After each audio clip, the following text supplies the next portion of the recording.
ওভারিটা প্রথমে আসলে আমরা এ করার জন্য ওভারিটা চেক দিই আসলে ওভারিতে সিস্ট আছে কিনা, সেটাও আমরা ফলো করি। অনেক গাভীর সিস্ট থাকে, বাচ্চা কনসিভের প্রবলেম হয়, হ্যাঁ, তার হিট সার্কেলটা কেমন আছে সেটাও আমরা একটু দেখি। জাস্ট ওকে, দেখলাম এটা যে মিউকাসটা আলহামদুলিল্লাহ অনেক ভালো। আপনারা দেখতে পাচ্ছেন যে। আসসালামু আলাইকুম দর্শক, আশা করি আপনারা ভালো আছেন। আমি আমার প্রত্যেকটা ভিডিওতে বলি না যে নতুন কিছু নিয়ে আসি, আর আমার প্রত্যেকটা ভিডিওতে আমার কিন্তু একটা বলার কথা আছে।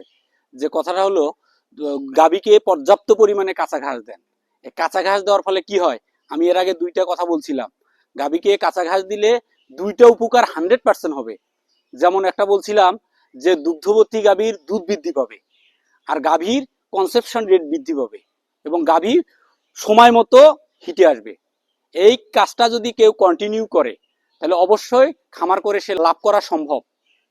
আমার এই দৈনন্দিন কাজের মধ্যে এই যে বলি না, যে প্রত্যেক দিন বলি, যা প্রত্যেকটা ভিডিওতে আমি বলি যে পর্যাপ্ত পরিমাণ কাঁচা ঘাস দেন।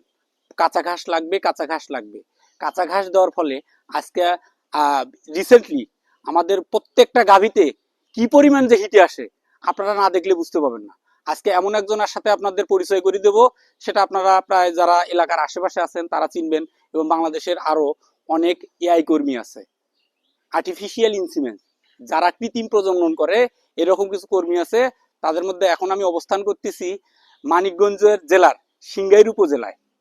এই সিংগাইর উপজেলায় এখানে একজন এআই কর্মী ভাই আছে, তার সাথে আপনাদের আজকে পরিচয় করে দেই, আসেন। প্রিয় দর্শক, আমার এই যে আজকে যে আপনাদের সাথে যে ভাইয়ের সাথে আমি পরিচয় করে দিতে দেব, সেই ভাইয়ের সাথে আপনারা একটু পরিচিত হন। ইনি কিন্তু আমার এখানে সবসময় এআই করে। আজকে ওনার নাম আর ওনার কোন জায়গায় এটা এটা আপনারা ওনার নিজের মুখ থেকেই শোনেন। প্লিজ আপনার নাম। আমার নাম আবু মুসা খান, আমি AI technician, ACI genetics, DLS ID 1665। আচ্ছা, আমি যে প্রত্যেকটা ভিডিওতে আমার জনগণকে বা আমার দর্শককে জানাই যে দৈনিক কাঁচা ঘাস দিলে কি পরিমাণ যে গরু হিটে আসে, বা কাঁচা ঘাসের কোনো বিকল্প নাই, এই কাঁচা ঘাসের উপর আপনি কিছু একটা বলেন। অবশ্যই কাঁচা ঘাসের কোনো বিকল্প নাই। কাঁচা ঘাস দেওয়ার কারণে এই খামারে আগের চাইতে অধিক পরিমাণে গাভী হিটে আসছে, যার ফল আমরা সবাই দেখতে পাচ্ছি। আগের চাইতে মানে অনেক অনেক পরিমাণ গাভী হিটে আসছে। আমি আপনাদের এই কথাটাই বলি, শুধু আমার মুখ থেকেই না, আর আমি আপনাদের বাস্তব চিত্রটাও তুলে ধরার চেষ্টা করি যে গাভীকে পর্যাপ্ত পরিমাণে কাঁচা ঘাস দিবেন, কিন্তু সুষম খাদ্যও দিতে হবে। সুষম খাদ্যের পাশাপাশি গাভীকে দৈনিক পর্যাপ্ত পরিমাণে কাঁচা ঘাস দিতে হবে। দিলে কি হবে, আমি কিন্তু ওই বললাম যে গাভীর, যেটা দুগ্ধবর্তী গাভীর দুধ বৃদ্ধি পাবে, তারপরে হচ্ছে গরু চক্রা আকারে হিটে আসবে, আর কনসেপশন রেট 100% বৃদ্ধি পাবে। আপনারা যে আপনাদের স্থানীয় পর্যায়ে যে ডাক্তার আছে বা ইওলো প্রাণী সম্পদ কর্মকর্তা যিনি আছে, তাদের সাথেও আপনারা এই বিষয়টা নিয়ে আলোচনা করতে পারেন। কারণ আমি আমার প্রত্যেকটা ভিডিওতে জনসচেতনতামূলক কিছু কথা আপনাদের মাধ্যমে ছাড়াই দিই।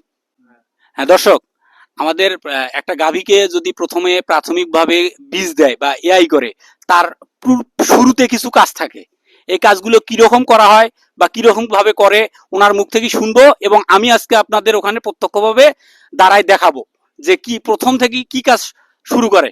ওকে, আপনি শুরু করেন। এআই করার জন্য প্রথমে কুসুম গরম পানি নেবো। যে পানিটা নিব, পানিটার তাপমাত্রা হতে হবে 35 ডিগ্রি থেকে 38 ডিগ্রি সেলসিয়াস তাপমাত্রার ভিতরে থাকতে হবে। আর এটার আদর্শ তাপমাত্রা। আর আপনি এটা কিভাবে বুঝলেন যে আদর্শ তাপমাত্রা? এটা গবেষণায় আসছে যে 35 ডিগ্রি থেকে 38 ডিগ্রি সেলসিয়াস তাপমাত্রা উত্তম। হ্যাঁ, এর জন্য আমরা এটা নিব। হয়তোবা এখন এখানে 35 ডিগ্রি 37 ডিগ্রি সেলসিয়াস তাপমাত্রা আছে। এখন আমরা আর্টিফিশিয়াল ইনসেমিনেশন করার জন্য সিমেন্ট থ্রোয়িং করব। সিমেন্টে কত পার্সেন্ট দিচ্ছেন? সিমেন্টটা 87, এটা এসিআই জেনেটিক্স এর 87.5%, বোল নাম্বার 5, সারের নাম এনডি। আচ্ছা, এটা হচ্ছে এসিআই জেনেটিক্স, এবং সারের নাম্বার কি বললেন? বোল নাম্বার হচ্ছে 05005, সারের নাম্বার হচ্ছে এনডি। আচ্ছা, তাহলে প্রিয় দর্শক, আমি আপনাদের দেখানোর চেষ্টা করছি, যেহেতু আমি বলছিলাম না প্রথম থেকে সবকিছু আপনাদের এখানে শো আপ করবো। পরে আমরা এখন এই এআই গানের ভিতরে 20টা বললাম, করার পরে জাস্ট মাথাটা কিসি দিয়ে কেটে নিব। কেটে নেওয়ার পরে এআই শীট দিয়ে এটাকে মুড়িয়ে দিব। আপনাদের দেখানোর চেষ্টা করছি, আপনারা দেখতে থাকেন। এখন আমরা মুড়িয়ে দেবো জাস্ট ঠিক আছে কিনা একটু চেক দিয়ে নিব। ওকে, হ্যাঁ ঠিক আছে 100%। এখন হ্যান্ড গ্লাভস দিব। চলেন আমরা এখন একটা গাভীর এআই করার জন্য চলে যাচ্ছি। প্রিয় দর্শক, আমরা কিন্তু যে গাভীটাকে এআই করব সেই গাভীটার কাছাকাছি যাচ্ছি। এতক্ষণ কিন্তু প্রাথমিক পর্যায়ে যে প্রস্তুতিমূলক কাজগুলো ছিল এগুলো কিন্তু আমরা করলাম। আসো। আর আপনাদের একটা বিষয় আমি কিন্তু বারবার বলি যে গাভীকে দৈনিক পর্যাপ্ত পরিমাণে পুষ্টিমান খাদ্যর পাশাপাশি যদি আপনারা দৈনিক পর্যাপ্ত পরিমাণে কাঁচা ঘাস দেন, গাভী অবশ্যই হিটে আসবে, বাচ্চার কনসেপশন রেট বৃদ্ধি পাবে, এর কোনো বিকল্প নাই। প্রিয় দর্শক, আমরা ওনার মুখ থেকে একটু শুনি যে আসলে গ্লোভস পরার পরে কিভাবে এটা মনে করে যে উনি কি দিচ্ছে। আচ্ছা, এআই করার জন্য আমরা এআই জেল কিংবা যে কোনো তেল নিলে হয়তো বা এআই করাটা অনেক ইজি হয়ে যায়। এই কারণে ওর রেকটামের যেখানে যেখানে আমরা যেহেতু এআই করবো একটু ওর জন্য কষ্ট না হয়, মানে ইজি ভাবে কাজটা করা যায়, এই জন্য আমরা এআই জেলটা ইউজ করি। আর উনি মানে আপনারা বুঝতে পারছেন কিনা উনি বিষয়টা আমি ক্লিয়ার করি। যেহেতু উনি এআই করবে, এটা গরুর পিছনে দিতে হবে হাতটা, দিলে কি হবে যাইতে হাতটা যাতে ভিতরে যাইতে মানে খুব ইজিলি যাইতে পারে। এই কারণে এআই জেল অথবা একটু তেল বা সফট কিছু যাতে দিতে হবে। হ্যাঁ প্রিয় দর্শক, আপনাদের দেখানোর চেষ্টা করছি যে এআই করতে এআই কিরকম করে করা লাগে। আর লাইনে থাকেন আপনারা। আসলে ইনি প্রথমে পায়খানা রাস্তায় হাত দিয়ে প্রথমে হাত দিয়ে সেই ভিতর থেকে গোবর বাইর করছে। উনি গাভীর কন্ডিশন দেখতেছে। ওভারিটা প্রথমে আসলে আমরা এআই করার জন্য ওভারিটা চেক দিই, আসলে ওভারিতে সিস্ট আছে কিনা সেটাও আমরা ফলো করি। অনেক গাভীর সিস্ট থাকে, বাচ্চা কনসিভের প্রবলেম হয়, হ্যাঁ, তার হিট সার্কেলটা কেমন আছে সেটাও আমরা একটু দেখি। জাস্ট ওকে, দেখলাম এটা যে মল মিউকাসটা আলহামদুলিল্লাহ অনেক ভালো। আপনারা দেখতে পাচ্ছেন যে মিউকাস। প্রিয় দর্শক, এই দেখেন উনি যেহেতু ভিতরে হাত দিছে, এর যে পাতলা একদম যে মিউকাসটা একদম পরিষ্কার। স্বচ্ছ। মানে তার মানে এটা অনেক সময় মিউকাস অনেক প্রবলেম থাকে, এটা প্রবলেম আমরা দেখতে পাচ্ছি না। অনেক সময় গ্যাস থাকে ভেতরে, মানে আপনি বলতে চাইছেন যে বুদবুদ আকারে। ওটাও কনসেপ্ট করতে প্রবলেম করে। যে আমরা আসলে যেটা দেখতে পাচ্ছি অন্তত মিউকাসটা স্বচ্ছ পরিষ্কার। স্বচ্ছ মিউকাস হলে বীজ কনসেপ্ট করার হার বৃদ্ধি একেবারে মনে করতে মোটামুটি আমি 90% বলতে পারি, আর 10% উপর আল্লাহর হাতে। হ্যাঁ ইনশাল্লাহ। দেখেন এখন আমরা এই যে বীজটা দিব গাভীকে, আর্টিফিশিয়াল ইনসেমিনেশন করব। দেখেন আমি কেমনে বীজ দিতেছি। এখন আমার রিং আছে, জাস্ট সেকেন্ড রিং পার হয়েছে, থার্ড রিং ক্রস করলাম, জাস্ট থার্ড রিং ক্রস হয়ে গেছে। এখন আমরা জাস্ট বীজটা দিয়ে দিব।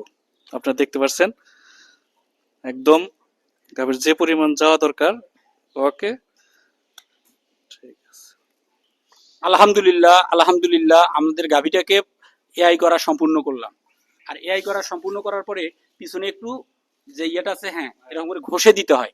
এটা কিন্তু একটা প্রাথমিক ধারণা। এটার নাম কি করলে? এটা এটা বালবা।